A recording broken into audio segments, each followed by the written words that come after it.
Good afternoon, everyone. Glad you could make it to our 1 p.m. study session. Today is February 13th. This is a Prescott City Council study session. Roll call, please. Mayor Good. Present. Mayor Pro Tem Cantelmi. Here. Councilwoman Fruworth. Here. Councilman Gambogi. Here. Councilman Montoya. I'm still here. Councilmember Rusing. Here. And the record will reflect that Councilman Moore is excused from the meeting. All right, we have one item on our agenda today. City Clerk, would you like to read the description, please? Yes, Mayor. This is a continued item for a presentation and discussion regarding the 2024 water management policy proposals.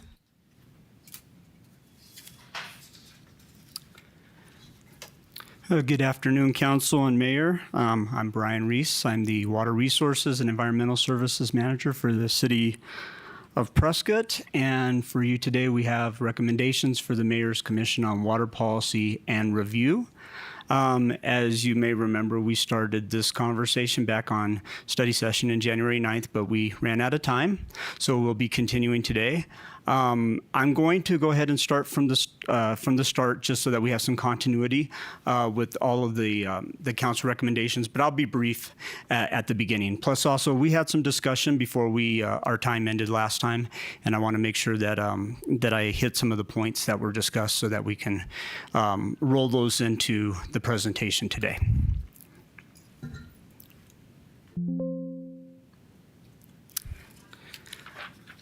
Okay, so so as an overview, we're going to be going over the Mayor's Commission on Water Policy Monitoring and Reviews, over an overview of that commission, highlights of the changes of the 22 water management policy, and the additional recommendations from the commission over the management of cities' water supplies.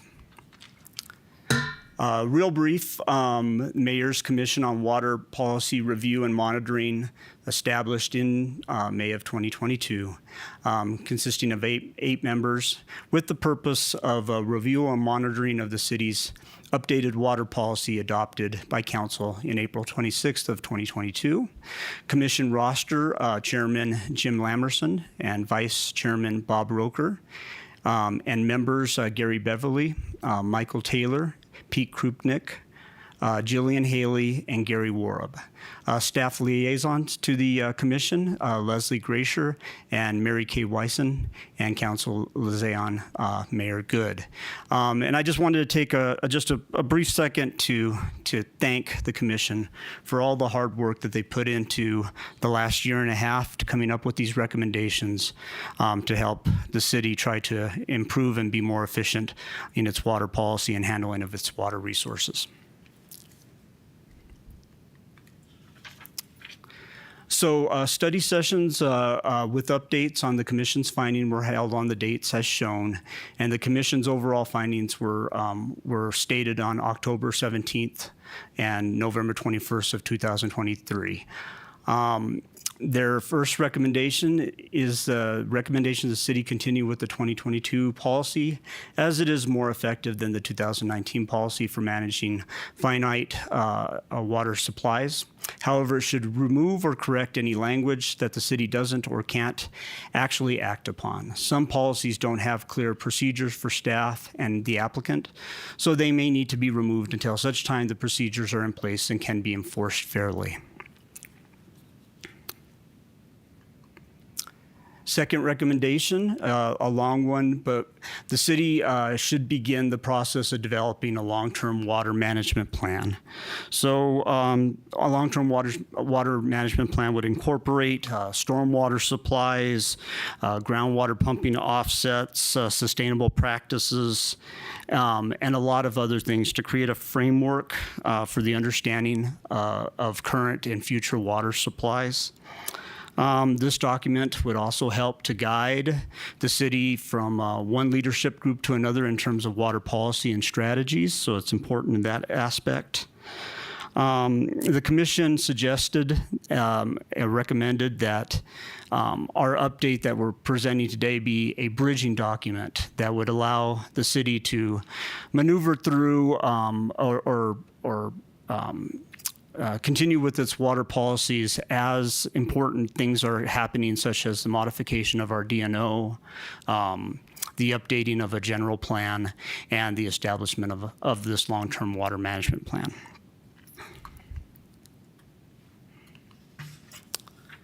And then the third recommendation is the continued development of procedures for the use of the water resource management model.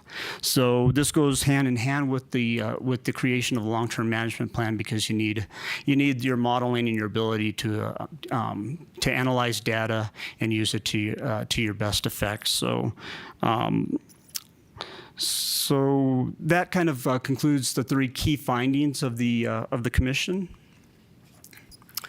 As noted before, the strategy of using this as a bridging document is how we've kind of moved forward with our 2024 update policy. So utilizing the commission's recommendations, we took them into account in terms of the contents of current policy. So we tried to apply them to make our current policy as effective and as efficient as possible. At the same time, we looked at studying the commission's recommendations outside of the current policy so that we could implement those in future policy updates as we achieve our DNO modification, our general plan, and our long-term water management plan. And then the last aspect was staff recommendations that were to improve permitting and tracking efforts based on their everyday use of the policy and where they see that fixes could be used. So this slide highlights some of the changes of the policy. I'm not going to read all of them. Some of the key items. A lot of it is basically trying to make the document more readable, make sure that it's updated with the latest information in terms of its maps and its figures and things. We tried to provide a better description of the water resource management model and update the conservation section to include information about the new city's conservation website. Provide better definitions and better reference to code, city code. So with that, we'll go right into the water application guideline changes. So there were 22 policy items in the 2022 policy. We've relabeled those as water application guidelines with the 2024 update and reduced down to 18 guidelines.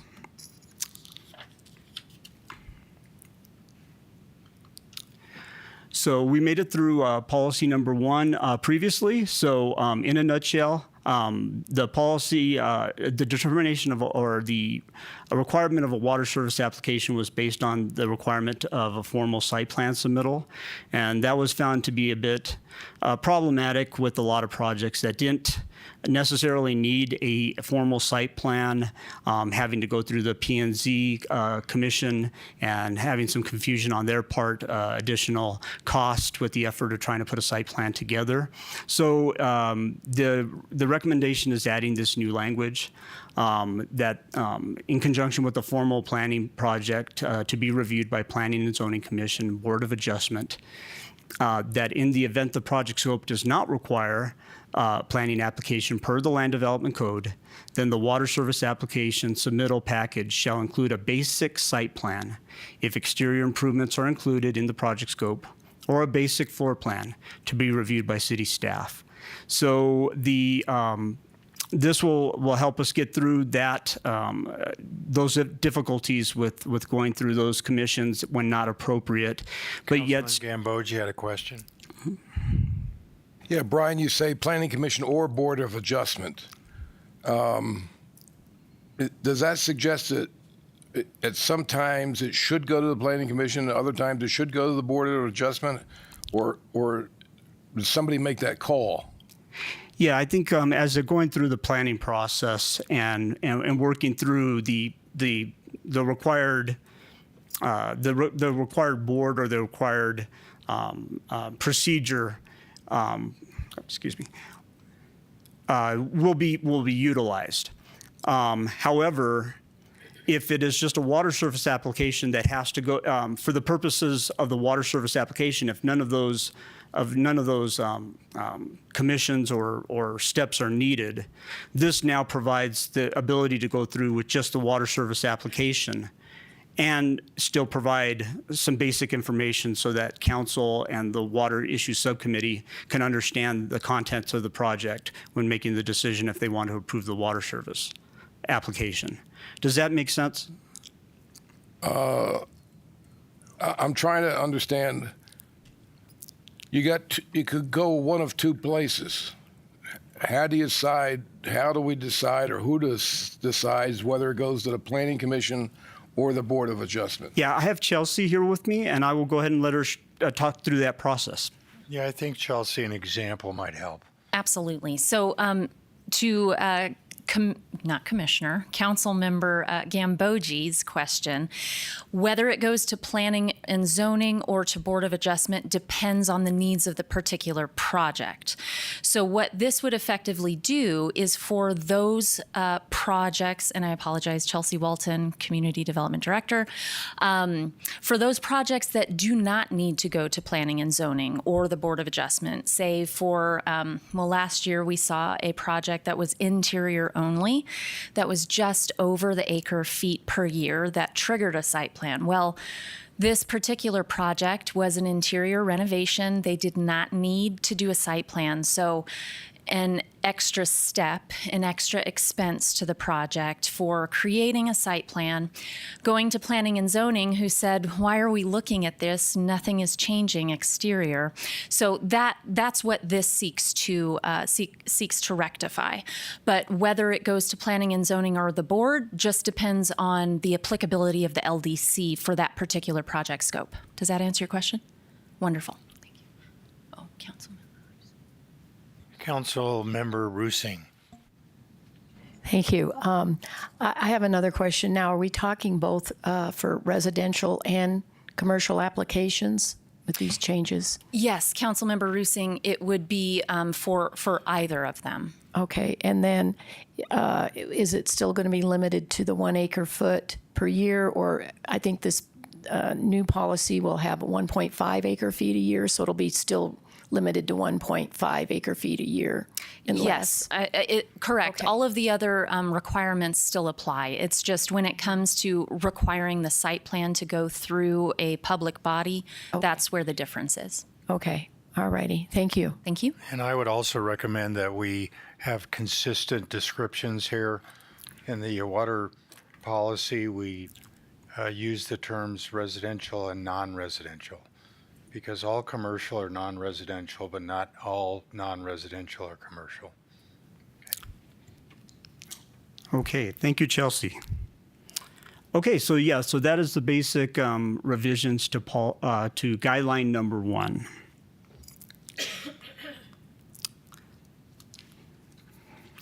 So guideline number 2 deals with the council's or the requirement to go through council approval or be administratively approved. And for the non-residential projects, the change to this guideline is updating the threshold of administrative approval from 1 acre foot or and below to 1.5 acre feet. And the reason behind this is that there was a number of smaller projects, small water uses that ended up having to go through the water service application through the water issue subcommittee and council process mostly due to, or almost all due to, landscaping requirements that were mandated by code. So the idea of having a threshold in the first place is to try to filter projects through that don't need to go to the WIS process. And some of them were having to go through that process anyway, just simply because they couldn't meet the 1 acre foot threshold. So by increasing it to 1.5 acre feet, hopefully now it'll be able to capture those projects a little bit more efficiently, so that sorry, I keep accidentally doing that, so that the WIS and council can just concentrate on water service applications that have more, that have a higher water use.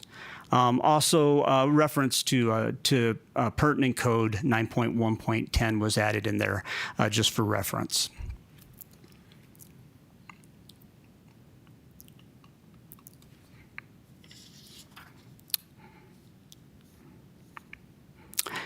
So policy number 3 deals with how the water resource management model is used to calculate average demand for parcels. There was a incorrect notation in there on how water resource management model did this. So the statement, the WORM, water use estimates are available when there are 60 months or more customer data available. Water use estimates as projected in the WORM are in acre feet, shall be adjusted annually after the WORM is updated in January of each year. And the city will provide an annual assessment to Water Issues Subcommittee and City Council within 2 months after the WORM is updated to evaluate water usage for budgeting purposes. An annual report on water resource activity associated with this policy, IG, WORM, DNO, and impacts to water portfolio will be provided to council. So the first part of that statement will provides a correction to how the WORM actually does calculate average water use for parcels. The second part,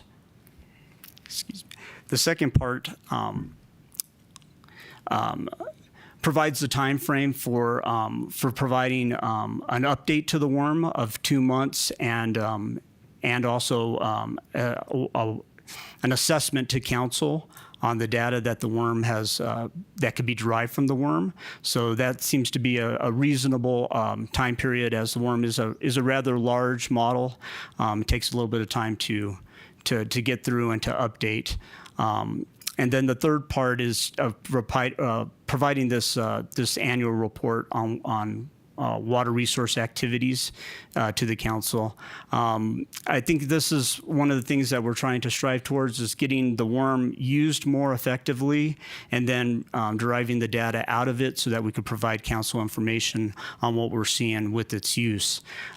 So in February of our last WIS meeting, I provided a short and simple update on the 2023 water overview, on how water was distributed, how much was used, and our thoughts is that WORM data would be incorporated to that on an annual basis in order to provide better information and more information for council on what's happening on a yearly basis. So just as a reference, Mayor Pro Tem, I think it was Councilperson Fruworth at the last meeting had Councilwoman Fruworth, she had a comment. I have questions, so I'll let her Okay. finish. Okay. Yes, you had brought up the fact that in the previous policy it made reference to Water Issues Subcommittee, but it did not make reference to it there. So what I've provided for you today is I've updated this so that you can see the original language, which would be in black, and the suggested or the question inferred to why the Water Issues Subcommittee wasn't added in there, and the answer was it was just mistakenly not included in there. So the language in red and in black would be the new suggested language for that. Thank you for capturing that input. My question relates to the timing here, in terms of just trying to plan ahead for future years. When you're updating the WORM, it'll say it'll be adjusted, and the City Council and the Water Issues Subcommittee will get within 2 months after the WORM is updated. When do you think, because the data is just getting to you in the month of January, when do you think, is it March, is it April, is it May, that we should be thinking that we'll get this going forward? March to April. I think as the city is right now, our IT department is working with the consultant who built the model in order to be able to update it in-house. And this is the second year that we've done this, so they're making good strides on that. I think they might need some more help for one more year as we get through this, but probably what we're shooting for is in January, by February or maybe mid-February, having the WORM updated on a yearly basis, and then within the March, April Water Issues Subcommittee providing the annual assessment report to Council. Councilman Montoya. Thank you, Mayor. Brian, I may be jumping ahead a little bit here, but my question's about the use of the WORM. I know in the past, when I was on Water Issues Subcommittee, we'd have an applicant come forward and they'd have a WORM demand analysis. And oftentimes, and I'm thinking of one particular applicant that was coming forward that made this point at Water Issues Subcommittee as well as Council. Sometimes that water demand analysis would not square with what their actual usage was, and they would provide their own utility statements to kind of say, hey, this is what I actually realistically think I'm going to use. And I'm wondering if we have, if any of the updates to the policy contemplate that information. Short answer, no. I think with our water policy and with the procedures we're putting in place with staff is that we want to utilize the WORM to try to estimate usages that come to us for water requests, front and foremost, because we feel that data is adequate for our region. Sometimes when the applicants come in with their own data, it could be within regions that have different climates, different things associated with water. In this scenario, I'm thinking the applicant actually provided water utility statements of their existing facility. They were adding maybe a number of bathroom stalls, and as a result, they're saying your WORM analysis is saying that I'm going to use this much more water, but the reality is I'm not even using this much water currently. Okay, I'm not super familiar with that particular example to go off of as a baseline, but like I was saying, if a project is applicable to our ability to pick out similar projects in the WORM, we think that's going to provide really good estimates of water usage, good enough to establish a water service application request and put it into our portfolio. Our WORM is going to be the tool that we utilize to analyze our portfolio anyway. So using data from it, when we do give water service applications, when we say we're allotting this much amount of water for a particular parcel or project, it's going to go into the WORM as that, and that's what's going to that works as our portfolio. I guess what I'm struggling with a little bit is, say, for instance, you have a hotel project that comes forward, and they're using fixtures on their hotel that are more modern than the existing WORM analysis allows for in the existing hotel structures that we have inside of our community.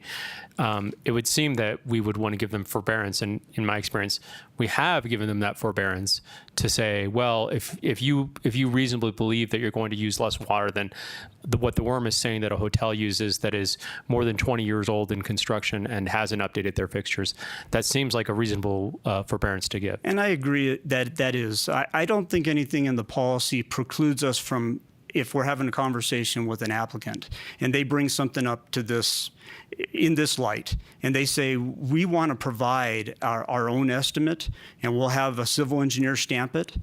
I don't think there's anything in the policy that is requiring us to say, no, we have to use the WORM. We use it in the terms of, we think that the WORM is the first tool that we're going to utilize. If we can't find a particular project, or if a project's unique to the WORM, then we're going to request anyway that an applicant provide us with the demand analysis on their own. if an app, and again, policy, the guiding policy is guiding us on how we are working through a water service application.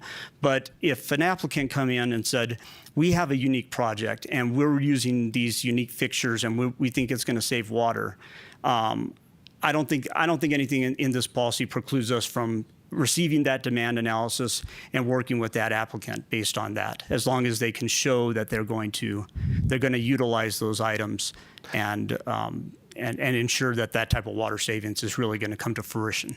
Okay, thank you.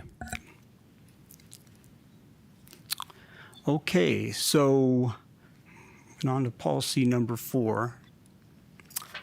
Okay, so policy number 4 dealt with the when an applicant is required to do a demand analysis, which is pretty is right what we were talking about. And again, we can read through this policy, but I don't think anything really precludes us from accepting a demand analysis from an applicant. And there was no changes to this particular guideline.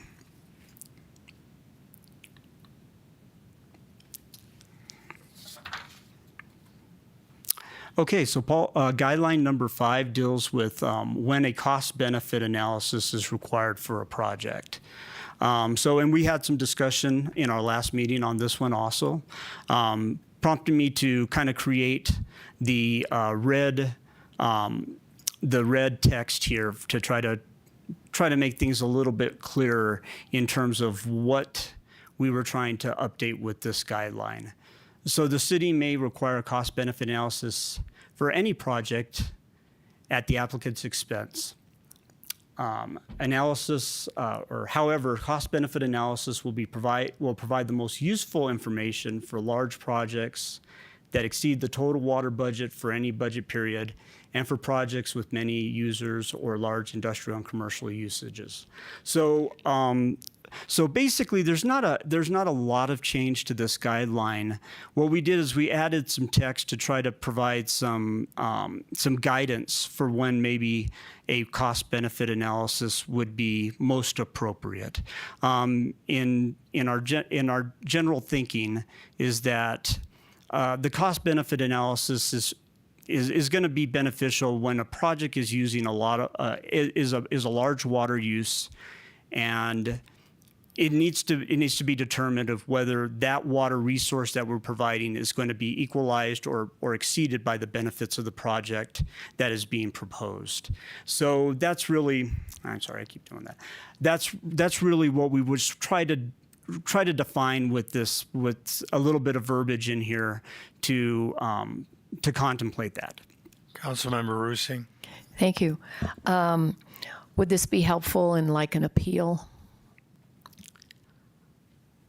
Yes, I think appeals could possibly be one example of where the cost benefit analysis would be helpful, especially in terms of if you're looking at this at the definition we put here.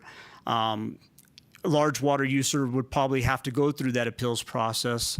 And the appeals process was just that. It was to capture these bigger projects, make sure that they were being looked at more closely and before the water was allocated. So yeah, definitely. I think that's a good example. Thank you.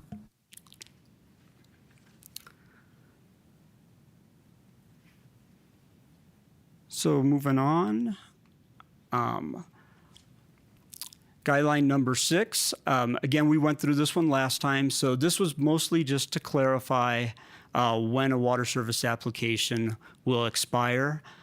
So basically, water service application will expire if it's taken through, or if it's applied for, but it doesn't make its way through the WIS subcommittee within a year, then that water service application will expire.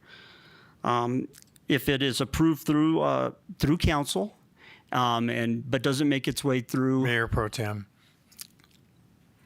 Thank you, Mayor.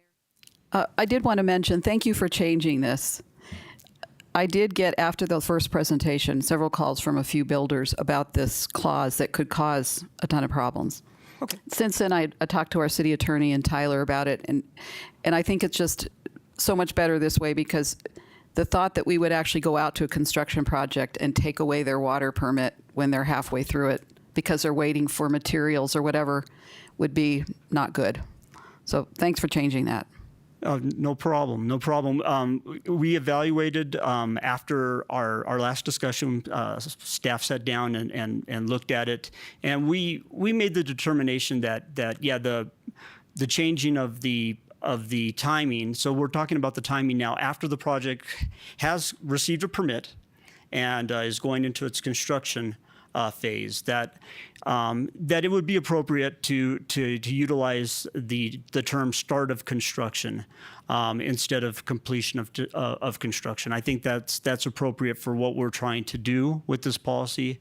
As we said, one of the things that the guideline is trying to do is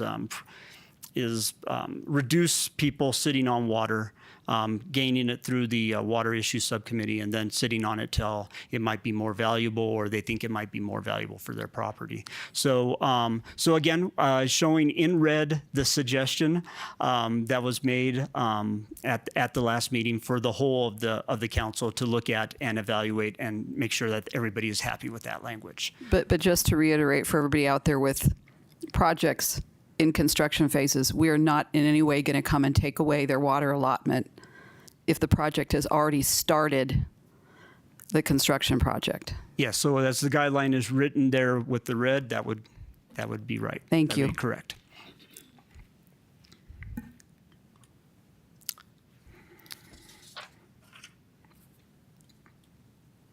Okay, so guideline number 7 deals with the changes in number of lots or water volumes associated with existing water entitlements, and we didn't have any changes to that guideline.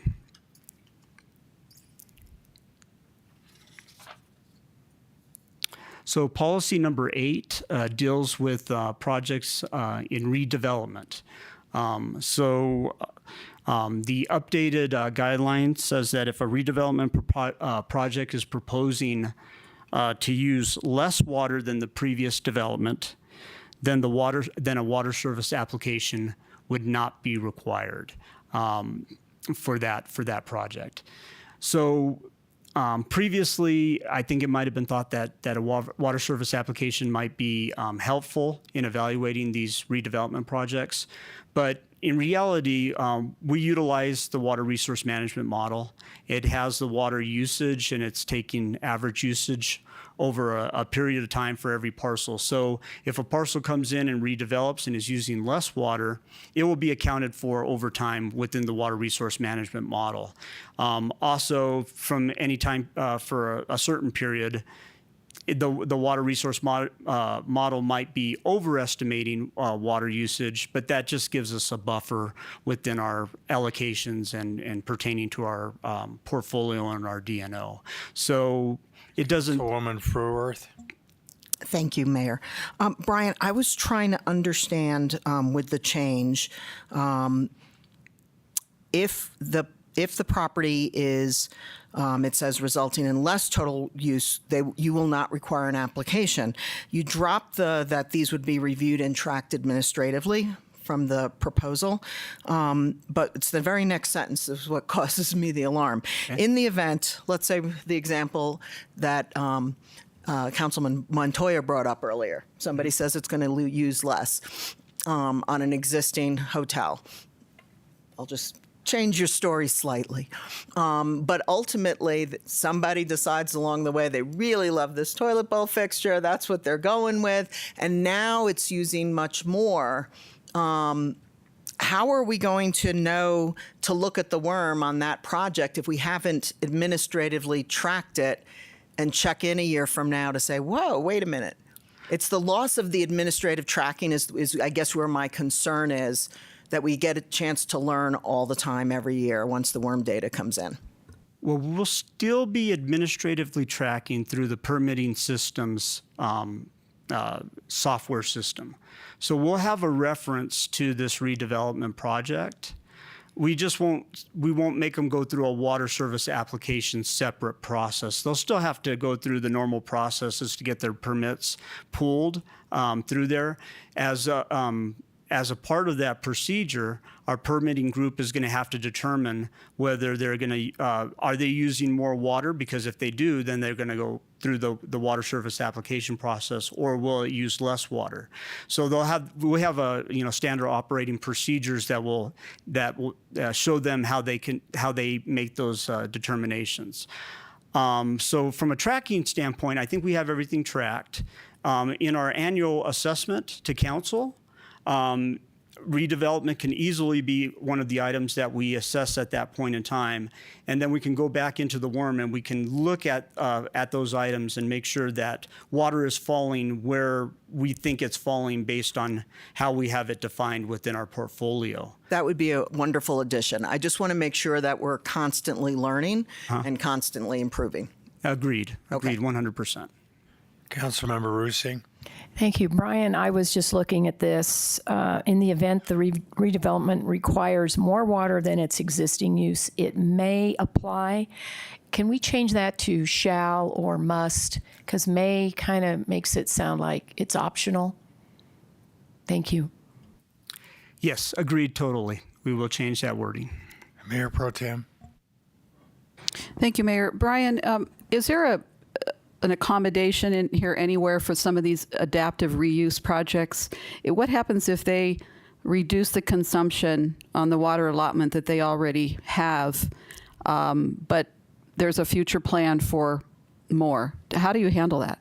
In a nutshell, I think it pretty much handles itself in terms of the WORM as a dynamic model. It's gonna start to absorb the uses that it sees on a yearly basis, and adjusts to determine the water usage based on that. And again, so as we're tracking and we're doing our annual assessments, we're trying to determine if the trajectory of our water use is lined up with what we had assumed in our decision and order, the assumptions that we made when we established our water portfolio through them.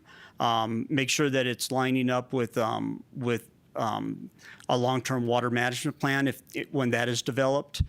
Make sure that look at it in terms of what's happening in our WORM resource, and how that is that consistent with the general plan strategies? Are we off in any way? Are we seeing more development come in one sector, but our general plan was looking in another? So these are all things that I think on an annual basis, that assessment will help us determine if we're off in some of our assumptions, or how we're managing the water, and allow us to get back into the right trajectory, so that we're working within, or we're following those guidelines, and we're understanding where our water is going. So if I can just give you an example. The old racquetball club that's on Cortez? Okay. There was an applicant a few years ago, a lady bought that property, and it obviously, as a racquetball club, it doesn't use, I'm guessing, a lot of water, but she was going to convert it into high-end condos up there. Would she just go back through the regular process of the water service agreement or Yes, application? Exactly. And there's no accommodation for that the property already came with water credits and it was a historic property? None of that applies, correct? I'd have to look and see if there's anything in terms of the historic water credits, if they had an existing contract, if they had anything with that. But barring, let's say that wasn't the situation, they would be redeveloping with more water use. So they would have to do a water service application, so that we can then understand what their water use is going to be, establish that water use demand analysis, and go through. If it's less than an acre foot, it could be administratively gone through. If it's more, then it goes through the WISC committee, so that it can be evaluated and determined if it's truly something that council wants to give water. Yeah, so there's no connection with the historic premise of the building or change of use or anything like that, even historically if it had any greater water usage. Because, yeah, but isn't the water attached to the building itself from the original use? Or was it in our stripped? worm, I'm not Was it quite stripped sure. at one time? Because I have don't think wind it was. coming up, so Yeah. I don't think it was always a racquetball. I think it was a courthouse originally. So whenever an application comes in, we do look at the existing water use. I'm sorry, am I not talking? Whenever an application comes in, we do look at how much water that particular building or that particular user has historically used. And then their application is based on any water usage that would be required over and above what historically had been used in the building over time. So I don't know if I would call that a credit, but we look at the historic use, and then we look at, in the application, we're only looking at how much additional water they might be requesting. Is that what you're asking? Yes, because it's my understanding that each one of those properties already has a certain amount of water credits, if you will, attached to the property. But what you're saying, it's attached to the property based on the historic usage. It's based on the historic use, not the historic nature of a building necessarily. Yeah. Some historic buildings still have older fixtures, and some historic buildings have been modernized and they have more modernized fixtures. So we really look at the usage history, not the age of the building itself. So they couldn't bank if they have. Okay. No. Thank you. But it might alleviate them of exceeding the 1.5 or requiring additional water if the new use has the same or less water usage than historically has been used in the structure. Okay. Councilman Gambogi. Just point of order, Mr. Mayor, we're 2/3 of the way through this hour and only 1/3 of the way through this presentation. So we need to make a decision, are we going to finish it today or come back next time? okay.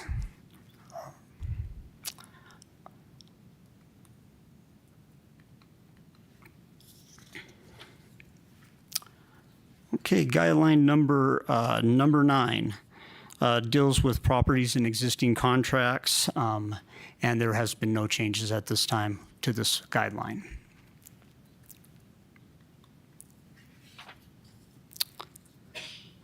So guideline number 10 deals with the previous requirement for to connect into a city sewer and to return no less than 75% of the water sold as wastewater to the city's water reclamation facility.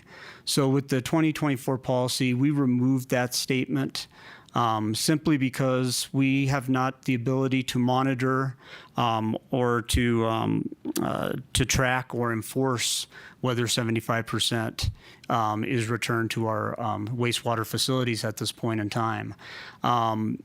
So the commission strongly wanted to review this and determine if there are ways that we could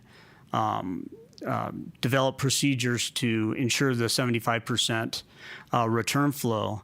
So one of their recommendations that we'll be covering at the end of the presentation deals directly with this. So I'll come back to this at that point in time.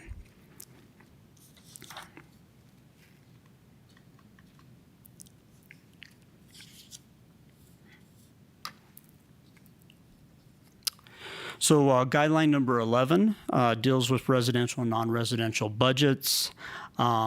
Added the statement. So this is the biannual budget that's set for the water budget, and the statement has been added to the guideline. Remaining residential and non-residential budgets for the previous 6-month period may be rolled into the following 6-month budget. However, each must stay in the original classifications. All rollover of budget from the previous 6-month period may occur for the 4 budget periods, 2 years from the time of the policy adoption. So, previously, budgets are reset on a biannual basis, and they would start over without consideration of any water left over in the budget from previous. This obviously will allow for that water to be considered and could be rolled over into the next budget. There's been a number of cases where smaller projects, due to the appeal process and the way it's set up, have been caught up where a small amount of water user had to go through an appeal process in order to because they exceeded a 50% budget amount because they came in later in the budgeting cycle. This would help alleviate those and kind of move those smaller uses through, given the fact that the appeals process and the 50% rule, that it was there to capture larger water users and make sure that those users were that appeal process provides a more refined or a more a more detailed process for getting the water to those bigger users. I don't think it was ever meant to capture smaller projects that just happened to be that coming in at the end of a budgeting period when there was just minor water left. It's just a remnant, or it's just a byproduct of how the process works to capture those bigger users. So this will help with that. Councilwoman Furworth. Yep. Thanks, Brian. I love this change. Just from a technical standpoint in terms of wording, because I had to look at it a few times to understand what you're trying to say. Rather than remaining budgets, if you could say unallocated.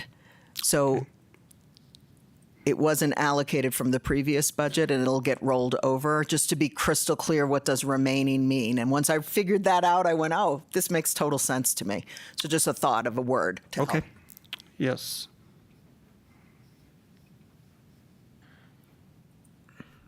Councilman Montoya. Thank you, Mayor. Brian, for those of us who weren't at the water policy meetings to understand, this is a pretty thought out process for how they're kind of defining how rollover amounts kind of are dealt with. I don't have a problem with it, but I guess I'm just curious what the back and forth was and what the considerations were, considering, why 4 budget periods, for instance, does it cap out, and why does it, can you kind of illuminate that at all as to what the thinking of the Water Policy Committee was? Yeah, there was quite a bit of back and forth on this as the commission was kind of trying to determine kind of the best way to go. And one of the questions came up is if you allowed rollover to continue, without end, that you'd start getting out of hand in terms of the amount of water that we're looking at allocating in 1 6-month period, which kind of offsets or defeats the purpose of having a water budget in the first place. So, and then again, trying to balance that out with what we just talked about the fact that smaller projects can get caught up in this safety net of the appeals process capturing the bigger water users. So the 2-year period was kind of a balance, kind of a. I was just going to ask, have there, and maybe I'm missing it, but have there been specific instances where applicants have deferred applying for water? I mean, it seems like my recollection is that the vast majority of the time, there's a lot of water that's unallocated, especially on the non-residential side. I would say that's probably mostly the case. It seemed our last appeal that went through, I remember if they had gone through at the beginning of the year when they were supposed to, they wouldn't have had to go through the appeal process. Was that the Palmer project? Yeah. No, it was actually the Plaza Apartments. I always get this name. Longview Plaza Apartment. Lakeview Plaza Apartments. Thank you, Chelsea. Yes, and they were if they would have been able to gone through the WISP process when they were first going to go through it, they would have went through without the appeal. But a planning and zoning meeting was canceled, and that caused them to have to come in. A few administrative approvals went through. The budget was reduced just enough where they didn't meet the 50% threshold. Yeah, I guess, like I said, my concern around this is if we're solving a problem that doesn't really exist. Because if we're not really hitting that hard cap, like I said, a lot of times in my experience, we're not allocating a lot, of the budget. I wonder if there's any consideration to creating a hard cap to what can roll over in a given period. Just because, and I'm just throwing that out there because what I would hate to see happen is even, let's say that non-residential use doesn't happen for a 6-month period, there's nobody who puts in an application. All of a sudden, all of that rolls over into the next period. And then we go through another 6 months where maybe there's only one application. Suddenly you have a really even in a 2-year period with a slowdown in development of non-residential or even residential for that matter, you could have quite a big budget built up. And then you could have a project that would normally require an appeal process be in a situation where it doesn't. It just goes through because it would have been 50% of what was a year ago, but now so much time has passed without applications, you build up a lot. And the other concern, if I can just finish this thought, is I guess I also wonder if we also reserve the right to adjust that budget on a yearly basis as well. Or is it yearly or bi-yearly? It's yeah. So twice a year we have the ability to adjust that budget anyway. So I think I worry about getting too far ahead of our skis and solving a problem that doesn't actually exist right now. And I think maybe a hard cap of, say, no more than 50% of that total budget that's available in the first place can roll over. That way you're not building up a really ridiculous surplus of water that you're allocating. Just a thought.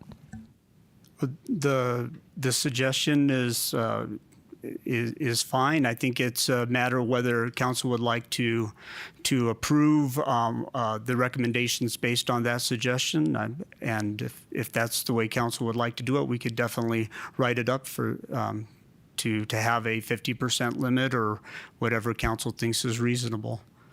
I did want to make sure the wording on there, a rollover of budget from the previous 6-month period may occur for the 4 budget periods. I think that was an important distinction, that council has the ability to determine if they want to roll over or not, based on how, and hopefully working with the assessments that we're providing on a yearly basis will help determine whether a rollover wants to continue. Maybe it continues from a 6-month period, but as you're saying, maybe you're getting to the point where you don't feel comfortable with that rollover anymore and you allow it to stop at that point. Councilwoman Fruworth.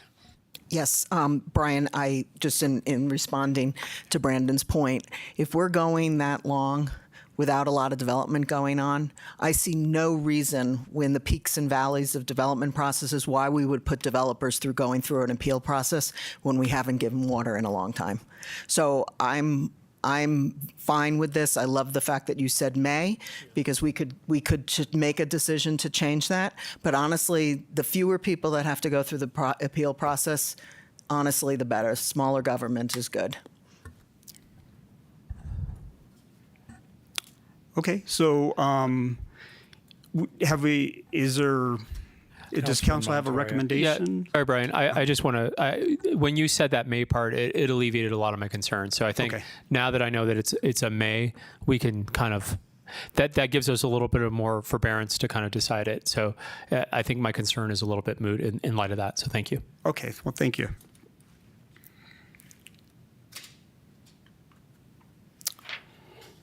Okay, next policy or guideline number 12 deals with water budget creation process for residential and for residential development, and this has not changed with the update. Guideline number 13 deals with the water budget process for non-residential development. And the only change that we had on this one is to update the 1 acre foot per year threshold to 1.5 to be consistent with the policy guideline change we discussed in guideline number 2.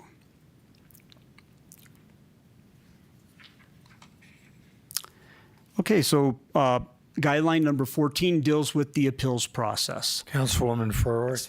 Brian, I would love to know afterwards, if you could get back to those of us on WIS, if this had been in effect last year in 2023, if we went from 1 to 1.5, what would the WIS committee have handled? What did they handle in 2023, and what would have come to them in 2023 with this new policy? And I just would like that information because it may change things that we do as a council down the road.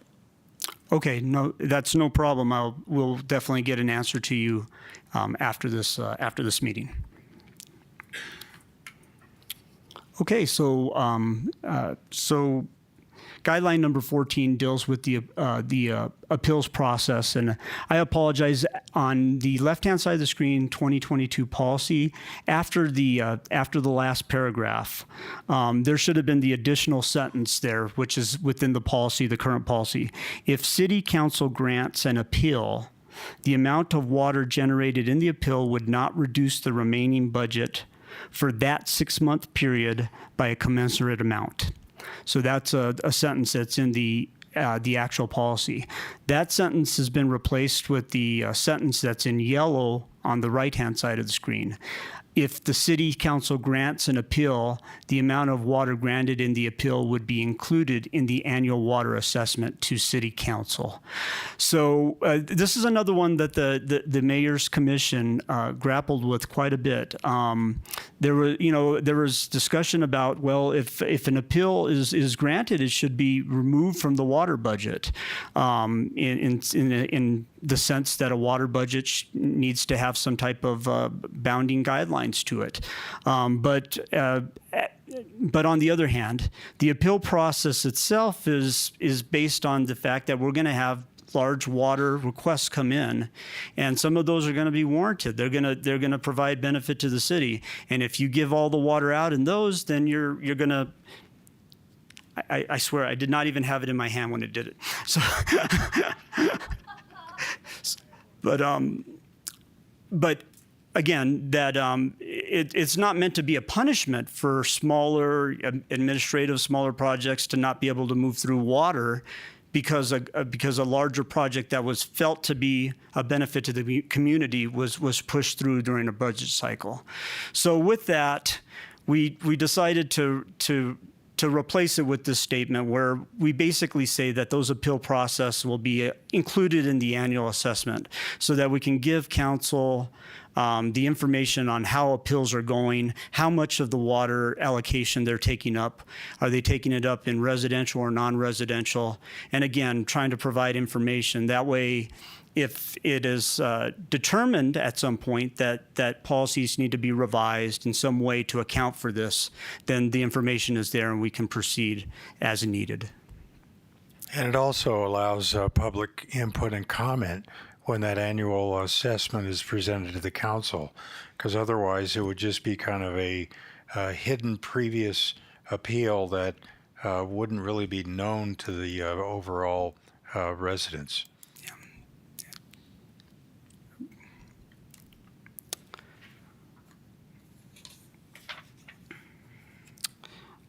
Okay, so starting at this point, we've changed the order of some of the old policies and the new guidelines to try to provide more continuity within the 2024 update. So item number 15 on the left-hand side of the screen from 2022, it remains the same in the new update. However, we've moved it from item 15 down to item 17 under a sub heading of existing contracts in order to try to bring that under the existing contract area so that it's consistent with the items that are in that area. So there was no change to the policy, but you'll see it down in a couple of slides down at the 17 guideline on the left-hand side of the screen. On the right-hand side of the screen, so this is a policy number or guideline number 15 is now the previous policy number 22 from the 22 policy. So it was the very last policy. We've moved it up to 15. This guideline deals with extinguishment credits, which is a way that a development can obtain water for its project if an appeals is not granted by the council. So we wanted to bring it up to 15 so that it followed immediately after the appeals to show an alternative way that water can be brought to a project through extinguishment credits if it is not provided through an appeal through council.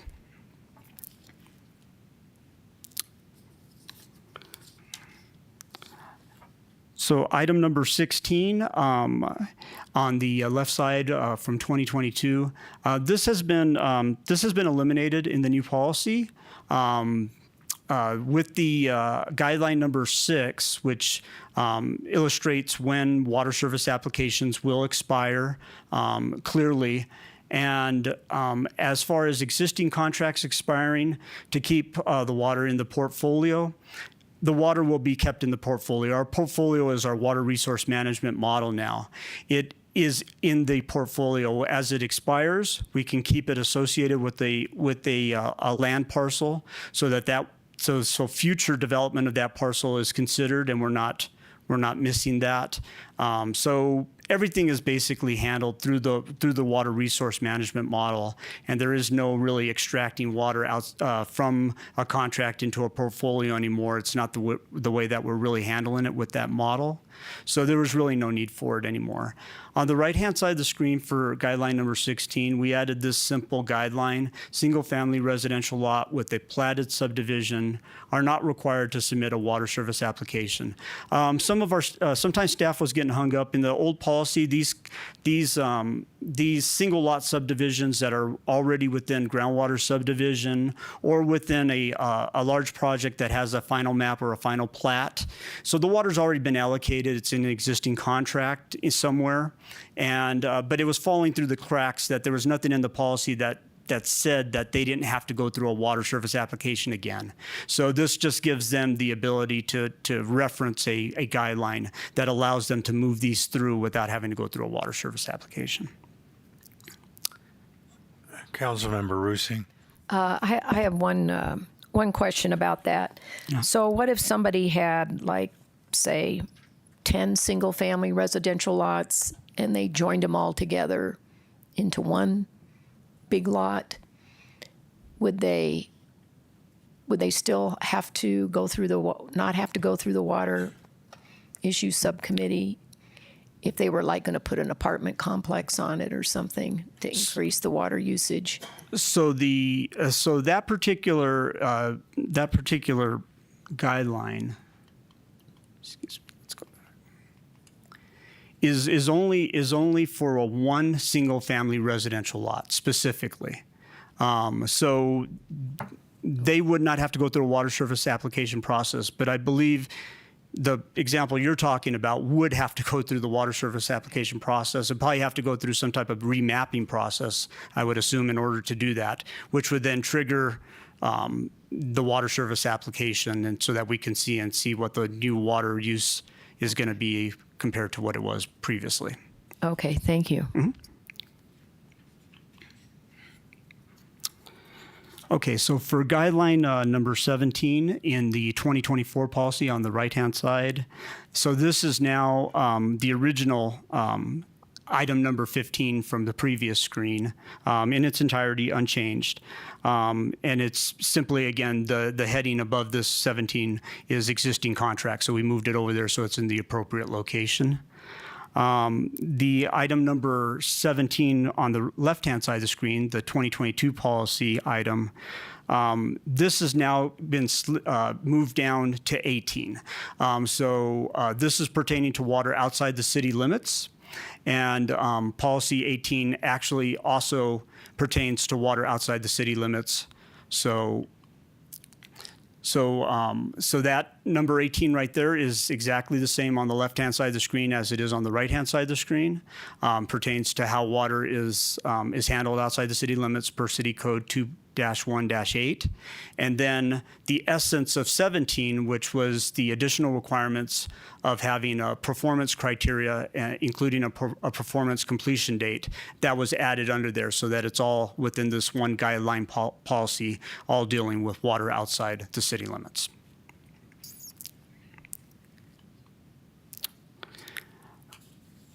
Old policy number 19 was removed entirely from the 2024 document. All of the items in here are already covered in city code. So they're enforced during the building permit process, and really there was just no need to have them within the guidelines of a policy if they're already taking care of code. Procedures are underway to ensure that these things are being done for plumbing and landscape. So we just didn't want to confuse policies and codes as much as possible, streamline things as well as possible. So we removed it at this point. Number 21 deals with the abandonment of wells that happened during a water service application through the Arizona Department of Water Resources. The policy, in a nutshell, was in conflict with how we prepared our 2021 decision and order. The department allows us to expand our groundwater allotment by these wells that are abandoned, and it is one of the few abilities that we have to expand our groundwater portfolio with ADWR. We took advantage of that in 2021. It's not a huge amount of water. It's a small amount of water, but it's within our rights to allow that water to be included in our groundwater portfolio. So we took advantage of it. The 2022 policy, there was a little bit of disconnect on that, and it said, and it had this that we wouldn't do it. In order to be consistent with how we submitted our decision and order, we've removed it at this point in time. And we can, in future policy discussions, we can bring it back up and when it would be applicable again, and review it back at that time frame. Okay. So, and then the last policy right here. Rusing. Excuse me, I'd like to go back to the well issue. Is there anywhere in our policy that says if someone abandons a well and then receives water service, that they also must abandon their septic tank and hook up to our sewer system if it's in the neighborhood? So we will not allow them to hook up to water within the city limits without hooking up to sewer, unless they have an existing contract that says otherwise. So I don't think that they would, if they're going to abandon their well and hook up to city water, then they have to hook up to city sewer. Because there was a case with the church, I think you'll remember, out on 89, and I guess their well dried up or something, and they hooked up to the city water system, but they didn't hook up to the sewer system, even though there was sewer lines in the neighborhood. So, Council Member Rusing, at the time that we adopted this water policy, we also adopted a new section of City Code in Chapter 2 that required anyone that was adjacent to or abutting a sewer main had to tie to sewer before they could connect to water. But we still have circumstances in the city where there is no sewer main adjacent to or abutting a parcel. So in those cases, they still can hook to water without officially attaching to city sewer if it's not available to them. So it has to be like immediately. Well, like it has to be across the street. adjacent to or abutting, yeah. So basically, it has to front one of their property lines in order for them to connect to it. We have no distance requirement for extensions of mains or anything like that. It's been discussed over the years and contemplated, but it's never been moved forward into code. Okay. All righty. Thank you.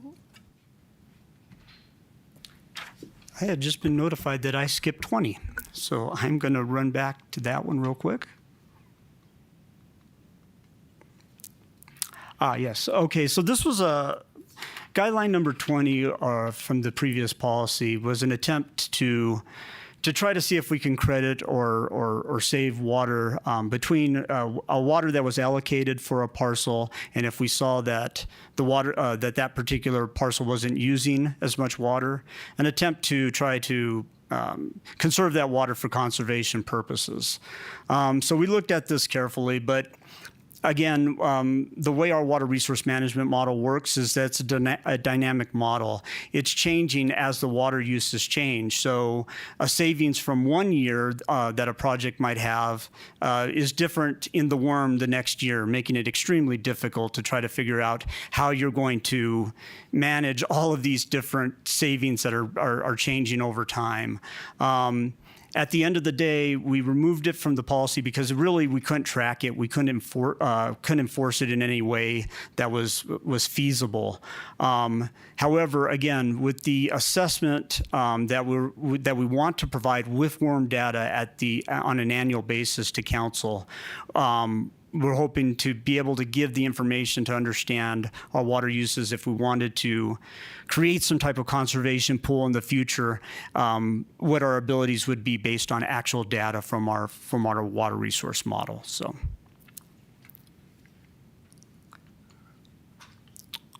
Okay, and number 22, again, this was just moved up to 15, and it was not changed at all. It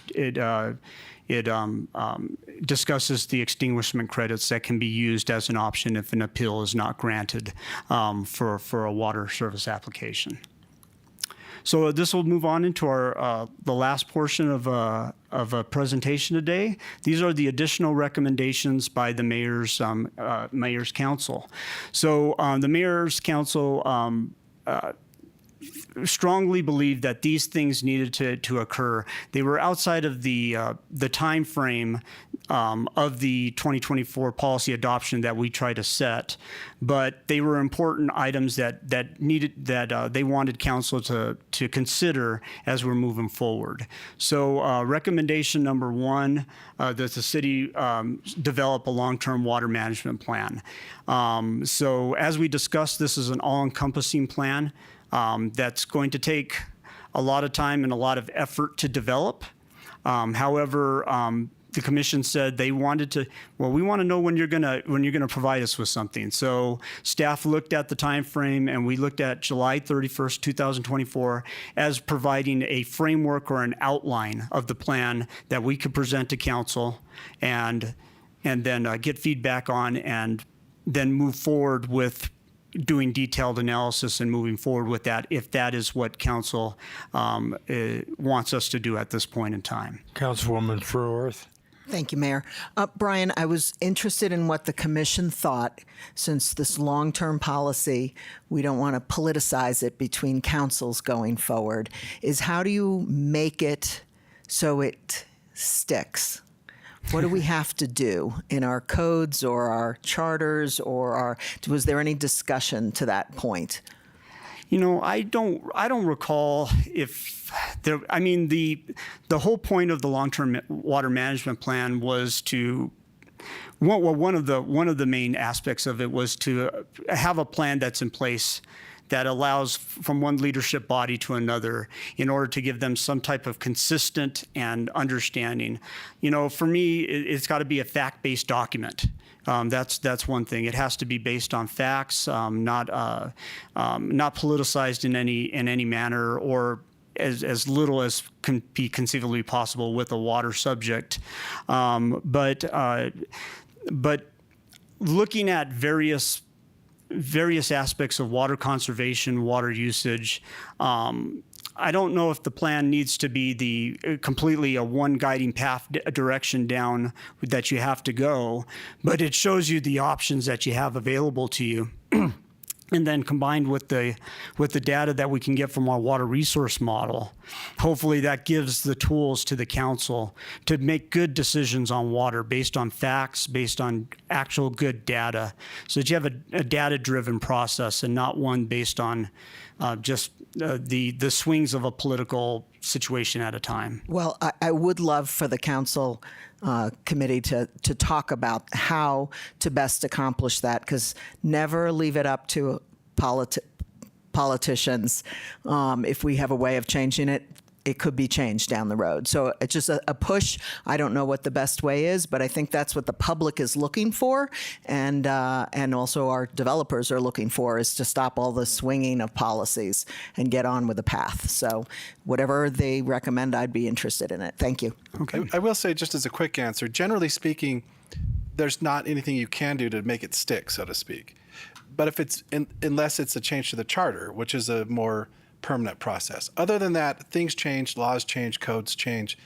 But having a fact-based decision and a process laid out that lays out the reasoning is the best likelihood for another council to see that and be able to use that same document. Okay, recommendation number 2 by the council is the development of procedures for the use of the water resource management model. And I think we've talked a lot about this today. Being able to understand what the data coming out of the model says, being able to interpret that data in how it reflects to our supplies and demands in our portfolio, being able to run scenarios with our water resource management model so that we can have we could apply changes to development or supplies and see how that affects the assumptions that we've made in the past and how resilient they are. So all of these things are important and should be developed by the city, and that's what the commission has recommended. And then third, recommending that the city investigate the requirements for the ability to monitor a 75% return flow from projects into the wastewater system. So again, we could not tell the commission that we could do this. We tried to see if there was any way the city could monitor or track this, and the potential isn't there at this point in time. So the commission said, well, then you should study it and you should figure out what would have to happen in order for us to get some assurances that our new development is hitting this target or around this target. And so we said, okay, we could do that. And they said, once again, well, when are you going to show it to us? So we said, well, August 31st, 2024, if council comes in and they approve this recommendation, we'll get the study going so that we can provide some feedback on what we found on the best ways to try to get to 75% return. So with that, that concludes my presentation at this point in time. Any follow-up questions? Thank you for your time today. Interested to hear how you want to follow up with this. Councilmember Rusing.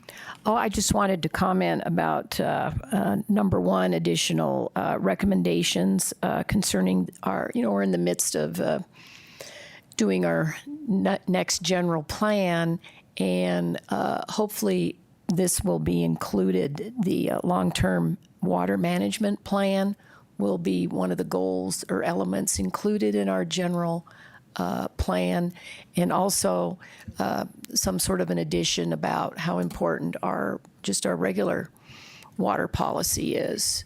And then my other comment about number 3 and the landscaping, using a lot of potable water on our landscaping is where most of our water goes. But, there's a balance, and, the new Wendy's on the corner of Fair and Miller Valley has decomposed granite. I mean, this is a very high-profile corner. It has decomposed granite, no fence, and a couple little shrubs out there. And it looks terrible. And I think there's, with a little creativity and using our plant palette, it could have been done a lot better with more attractive, low water use plants and some artificial turf or something. And then on the other side, we have a lot of HOAs that still have ornamental grass out along the road. So I think we still have a lot of work to do with our landscaping. But I just wanted to comment that something happened with that Wendy's. It definitely is. It's like an eyesore out there now. Thank you. And I just wanted to let you know that the general plan water element will be coming through the Water Issues Subcommittee. You'll see it coming up in March and April. So you will get first glance at what we're proposing, and we'll be taking your feedback in so that we make sure that the water element is consistent with the water policy and has the items that need to be in there. Mayor Pro Tem. Thank you, Mayor. Brian, I know you did strike all of Policy 19 where it talked about the low water use landscaping, but I didn't see anywhere where you could possibly weave in those requirements. And then also, Chelsea might be able to handle this. What is the current policy pertaining to what I call xeriscaping?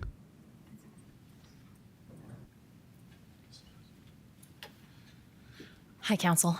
So to answer your question, Mayor Pro Tem, the policy is they have to stick to the plant palette, and there are some very minimal requirements as it relates to buffering. So the land development code requires certain islands within parking areas, certain buffer zones between, like if a commercial property goes in next to a residential. This corner property, though, I imagine they met the minimum requirements because, of course, we want them to have low water consumption as it relates to landscaping. So, unfortunately, we don't look at it from like an aesthetic perspective. We look at it from, does the plant palette match the ADWR approved list, and are they meeting the minimum requirements per the LDC for those landscape areas? But as an applicant, to get with the water service application, aren't they given, if they file a low water use plan or a zero escaping plan, don't you give them a credit for that in terms of the amount of water? Isn't that calculated in there, Brian? Their demand analysis typically reflects that. I'll let Brian answer. Okay, so there's a section for landscaping as it pertains to water usage. I mean, how does to be that honest, connect? I 'Cause think that's a at big this one. point in time, it's our landscape estimate is based on ADWR's water use for landscaping. It's a set number, and so I really believe it's all it is just the acreage of landscaping, or the square foot of landscaping times this water per acre basis. So I don't think there is any credit given for xeriscaping or efforts to reduce below that. But that is tied to the ADWR drought tolerant plant list. They have to be utilizing those plants in order to get to that prescribed per acre foot number that's on there. So that's how that's tied. So we know that is tied to a drought tolerant plan. But it's my understanding we don't even enforce that. We don't have an inspector that goes, out there at the end of the project to make sure that they've complied. I can't speak to that. Because that's a big difference if it's part of the calculation for the water service application, Sure. which I'm sure it is. It's got to be. There is a planning and zoning final inspection where they go out and look at things that they approve, such as lighting and such as the landscaping. So typically they are supposed to be inspecting it once the final inspections are called in. I don't know if they take the plant palette and check off all of it, but if it looks consistent with what was approved in the landscape plan for commercial projects, then they are going to do that. But you can imagine if you have, now that we have this requirement for open space in some of the developments, that's going to require a lot of water if they don't use the palette that we have, or synthetic grass or something. The difference can be big. Sure. And that's why there is that planning and zoning final for them to walk the area and just at least make sure it's consistent with the plan. Like I said, I don't think any of my team is arborist by trade, but you can obviously see if a plant matches the landscape plan that was submitted. Yeah, and I don't mean to get off the subject, but I'm just asking how that would tie into the water application with the usage. The landscaping can make or break that, and I'm sure it's got to be part of the calculation of the project when they bring the project forward. Right. It's part of the demand analysis, is my understanding. Okay, thank you. Yeah. Yeah, I still think that the utilization of the water resource management model is a little inadequate. When either administrative approval is applied to a particular project based upon a 1.5 acre feet per year use, and then it turns out that the user decides, well, I'm not going to do what will be costly for me to do, like recycling water. So let's say that they end up using 5 acre feet a year. They go 5 years before the water resource management model says, whoa, you've used almost 20 acre feet and you are only supposed to be using about 6.5. Or do penalties kick in? I mean, one of the things I think, if you're going to do an annual assessment of water, the worm analysis on all these properties, if you can include a plus or minus range, and that way it would flag certain accounts by saying, wow, this is way outside of what this particular single-family home or non-residential property is being used, we need to take a look at it. I mean, you can have residential change in ownership where somebody is using plant palette landscaping and somebody else moves in and they want to put in a big water feature in the backyard and I don't know, banana trees or something else that use a lot of water, and then all of a sudden their usage goes through the roof, and the only thing they're worried about is paying the monthly bill.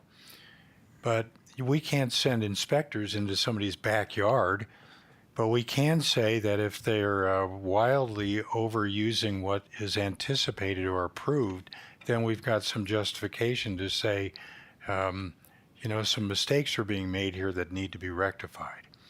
And that's why I think that 5-year plan is just too long.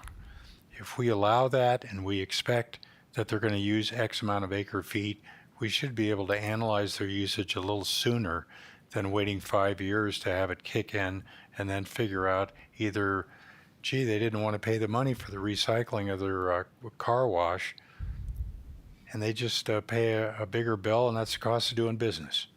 So I think that's one of the weaknesses. I think another thing that we need to consider is making this committee permanent.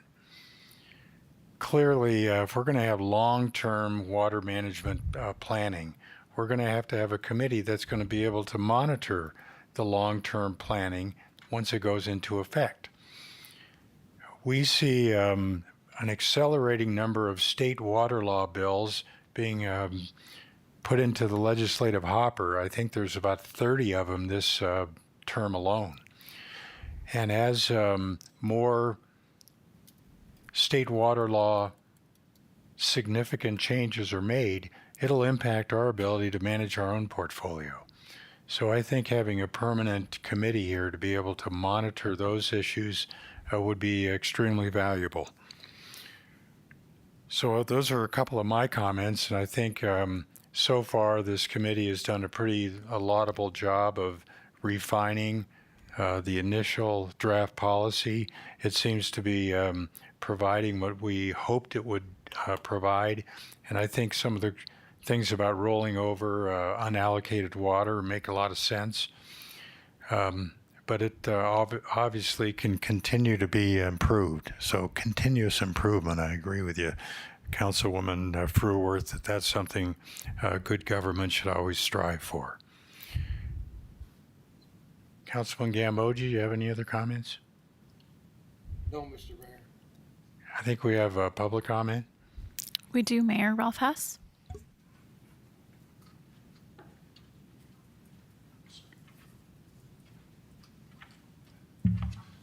Good afternoon, Mayor and Council. Thank you. Good.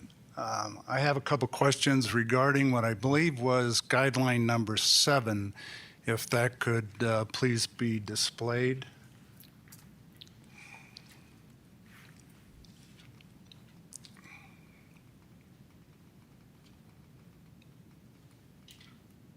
Okay, maybe 6.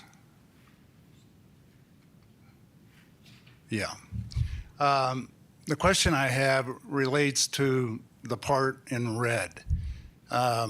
What would constitute a start of construction? Would just grading the site constitute a start of construction? And my second question is, how long can a contractor or developer suspend construction indefinitely before losing the water allocation and before it expires? Because I can see someone, if the start is grading a site, I can see the site being graded and then the property laying fallow for decades. Thank you. So I guess we will need to define the started construction. I've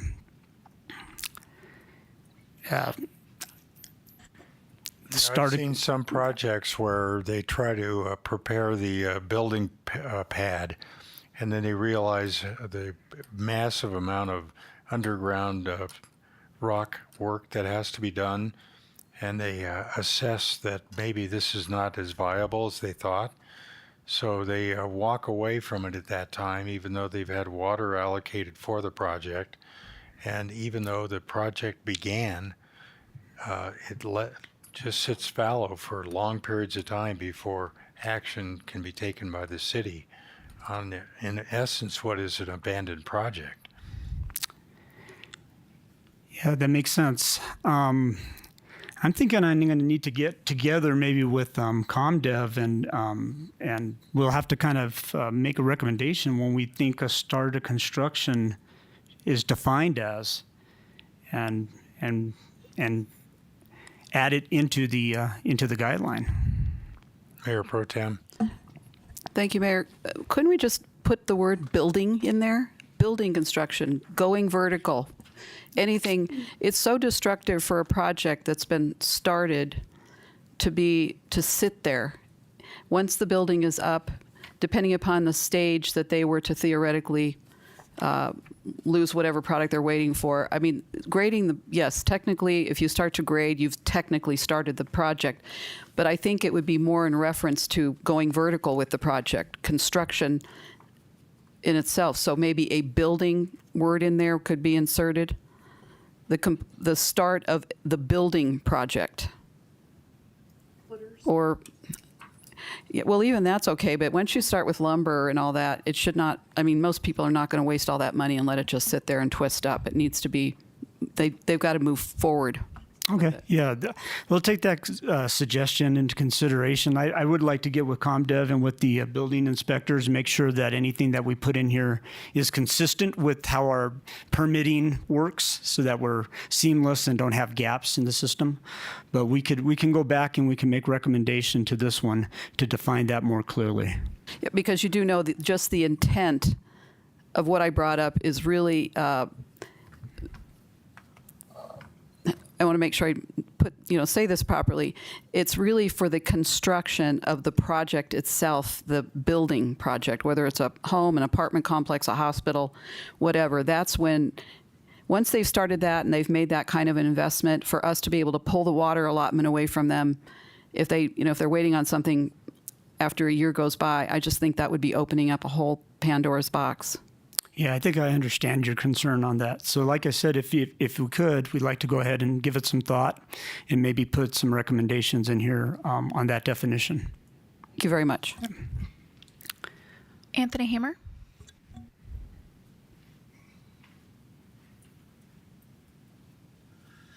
Mayor and Council, thank you very much. Tony Hamer, live here in Prescott. I think, this afternoon's discussion has been very good in terms of the tactical areas around water. I think you've started to get to as well what is the big strategic nut in terms of water as well, and that is looking for a long-range water plan. We need to get to a 100-year water plan. Everybody talks about it, but nobody has it. Except for a few cities around the country, especially here on the West Coast. So I really applaud you for taking on a long-range water plan. I'm concerned, though, because we always talk about water in deterministic numbers, not probabilistic approaches.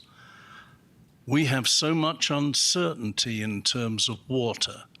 It's very much as the oil and gas industry was 50 years ago. We need to look at things probabilistically, because otherwise we'll always come up with the same answer. So I would ask you to think about probabilistically analyzing the long-term water situation here, because otherwise we're always going to have the two parties. We don't have enough, we have plenty. And by the way, unless you do it probabilistically, both of those people are right. So let's, as we do the plan, let's do it properly And let's go and look at some of the models which are out there in terms of doing it well and use probabilistic analysis. That's a best practice. Thank you. That's all, Mayor. All right, well, I thank you, Brian, for all your work, and Leslie and Gwen and Chelsea and everybody else, and Kay over there with all of our rebates. And those obviously contribute a lot to the portfolio and the maintenance of it. So it's obviously a work in progress, and we've made substantial improvement and progress in that policy. So thank you for all your work, and this meeting is adjourned.